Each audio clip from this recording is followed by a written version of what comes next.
Well guys, can I first say thank you so much to all 17,000 approximate of you that have subscribed to my channel and helped me get to where it is today, to a point where I was invited to a special critics screening of Joker. Can you believe it? So in return, I'm going to give you all of the juicy scoop about this film. You guys get this first, the spoilers for the Joker movie in my spoiler review, and if you don't like spoilers, click off of this video. First of all, I want to say I really enjoyed this film, and not because it was my first time getting invited to a critic screening of a film. I legitimately really thought this was great. It had a very critical social commentary, which was something I was worried about in the first place, but it did go in some unique directions with it. You think it's going to have one message overall, but it doesn't. It explores the full picture. But it was an incredibly nuanced film that definitely subverted my expectations in many different ways. And it definitely isn't comparable to, say, Avengers Endgame or Spider-Man Far From Home, because it's a completely different style of film,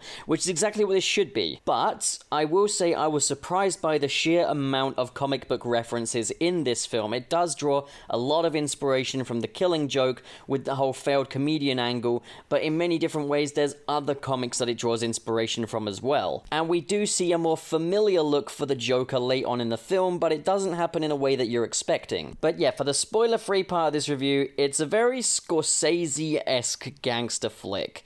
And I very much like that sort of thing. It's right up my street. But it has all the brilliance, all the nuance you could expect from a Martin Scorsese gangster flick. It is of that quality, and it is of that ilk. So yeah, it's brilliant, 10 out of 10. Now, I really like the way this story begins. It begins with a sort of a sweeping narrative across Gotham City, showing us what day-to-day life is for families, for the everyman. It shows us what life is even like for the criminals. But it does it in such a brief space of time while Paint It Black by the Rolling Stones is playing, which is a great song. And it definitely fits the sort of view that Arthur Fleck has of this city. And we see that this is a guy that is down on his luck. He's in his 40s, he lives with his mother, he's not doing well for money financially, he's single, he very much lives by the idea of the average everyman by his age, wife and kids and everything, but he's wondering why doesn't he have that? Why is he so oppressed? And we see him go on a number of different dates, and he falls in love with this woman called Veronica, but Veronica doesn't really want anything to do with him, sadly. And by the end of that, he's kind of in it all by himself. He eventually decides to seek help.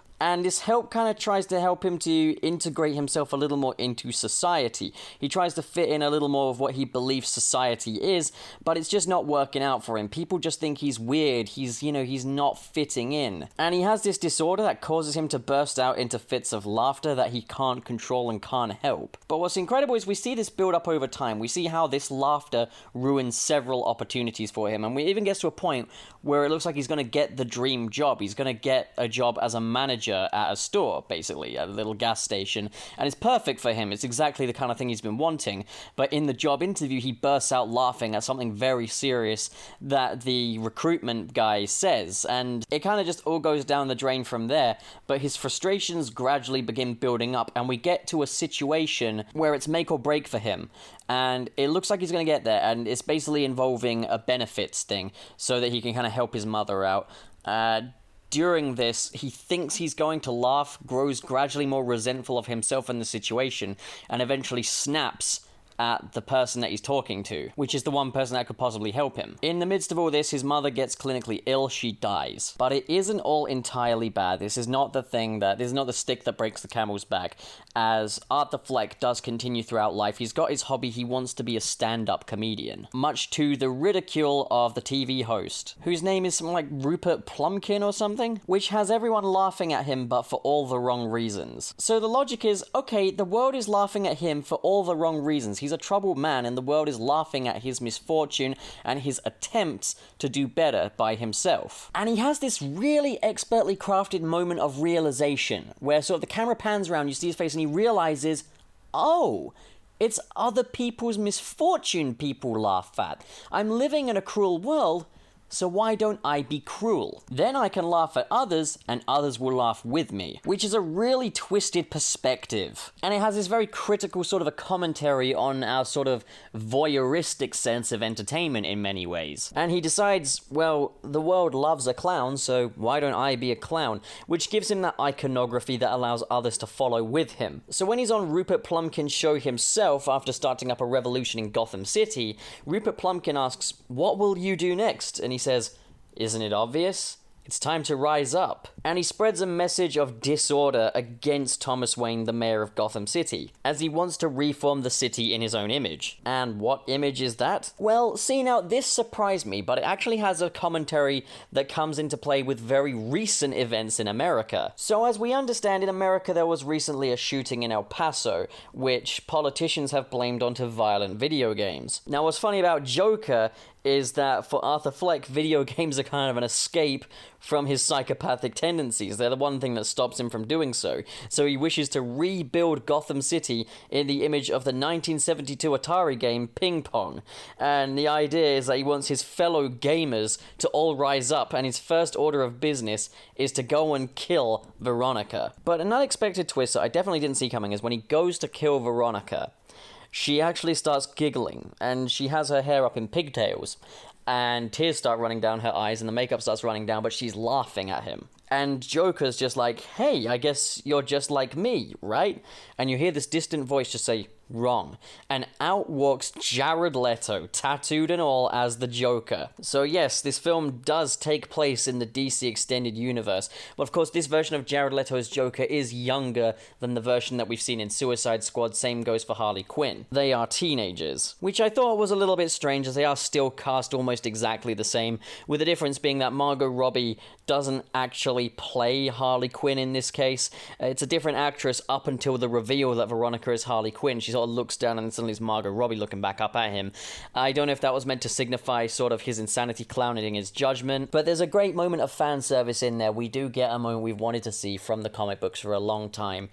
Basically, Joker, the Arthur Fleck version, pins Jared Leto up against the wall, and he does that moment from the comic books, which is usually done by Batman, but in this case it is Arthur Fleck that does it. He gets out a knife and he cuts off Jared Leto's pee-pee. But it is played a bit more comedically than it is in the comic books, because in this version, Jared Leto's Joker actually has a pet dog, which he refers to as a hyena, and basically Arthur Fleck throws the dog the pee-pee, and the dog thinks it's a sausage. And you just have Jared Leto just trying to reattach what remains of his pee-pee, but it's just not working out for him. And Jared Leto kind of weeps, "But I don't understand. I am the real Joker. Why are you stealing my persona?" And Joaquin Phoenix Joker, Arthur Fleck, just basically says, "Well, obviously, like, everyone's spoken. I'm way better than you are. You're pathetic and rubbish, and the fans really don't like you." Joaquin Phoenix then walks up to him, smudges the damage tattoo on his forehead, proving that he's a fake, laughs at him, and throws his body into a crowd. So Thomas Wayne is not okay with the sheer amount of violence going up in his city. He's not okay with how sick Gotham is looking. He's not okay with the new Joker epidemic going across the city. So he starts running a campaign to get all of the clowns out of his city. So Arthur Fleck decides he's going to go incognito. He no longer goes with the clown paint or the clown makeup. He's not Joker in this instance. He's just Arthur Fleck, and he goes to meet Thomas Wayne. And Thomas Wayne is asking him, "Why is this happening? What's going on? Why are you doing this to our city? What can I pay you to leave? What can I pay you to transport you over to Bloodhaven?" And Arthur Fleck just can't help but unstoppably laughing at him. And Thomas Wayne's just like, "This is not okay," punches him in the face. To which Arthur Fleck responds with, "Look, buddy, I'm more than a man. I'm an idea. I'm a philosophy. I am the gamer. And together we will rise up against the friend zone. And women like Veronica will pay, because now I'm dating Zazie Beetz and she's way better, and screw you, Veronica, you friend zoned me for the last time." The film ends with Arthur Fleck applying for a visa to travel the world and spread his sickness everywhere he goes, but he gets his visa back and it doesn't say Joker on it like he requested. It instead says Jocker. He looks to the camera and says, "Well, better luck next time. Hey, Joker?" And then literally that's the moral of the story, is all along you were the Joker. And everyone in the audience was absolutely astonished by this. They were stunned, they were clapping and cheering. And there is an after credits. After the credits, it literally is like the Oscars 2020. and Joaquin Phoenix goes up on stage to claim his Oscar, followed by Todd Phillips, who also goes up to claim his Oscar. Literally, the after credits is the entirety of the Oscars. And it's a really tear-jerking moment when Joker wins absolutely every single Oscar there is, including Best Picture. Like, there were people in the audience literally crying tears of joy. And to be honest, I think this film really relates to all of us on a very personal level. This film is what Black Panther was to people of color to gamers. It made gamers in the audience feel very empowered and helped them all get over their rejection from their Veronicas. And the whole idea is that the Joker is now out there and he's going to go take down all of the Chads in the name of the gentleman that will treat the Veronicas well and the gamers. And it's just all about oppression. And frankly, it is empowering. And Joaquin Phoenix is, is brilliant, And this film is true art for, for the superhero genre. Considering all the dull, stupid children's movies we get from the Marvel Cinematic Universe, we've got something as challenging and thought-provoking and as, unique as Batman v Superman, the original cut, which, to be honest, should have won an Oscar of its own.